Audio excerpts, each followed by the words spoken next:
অনেক বছর পরে একটা প্রকৃত ভোট হবে, যেখানে সরকারের কোনো পক্ষের প্রতি কোনো অবস্থান নেই। মানুষ নির্ভয়ে সব জেনে বুঝে তার ভোটাধিকারটা যেন প্রয়োগ করতে পারে, সেটাই আমাদের প্রচেষ্টা থাকবে।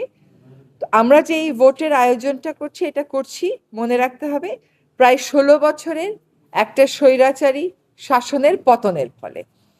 একটা স্বৈরাচারী শাসন ব্যবস্থা যখন থাকে, তখন সকল ব্যবস্থাতেই তার লোকজন ঢুকে পড়ে, মনস্তত্ত্ব ওরকম হয়ে যায়। সেটার বিপরীতে দাঁড়িয়ে আমরা এই নির্বাচনটা আয়োজন করছি একটা গণ অভ্যুত্থানের শক্তির উপর দাঁড়িয়ে। সেখানে পরাজিত শক্তি কিছু বাধার সৃষ্টি করতে পারে, সে বাধাগুলো আমাদেরকে মোকাবেলা করতে হবে। আমার তো মনে হয় পরাজিত শক্তির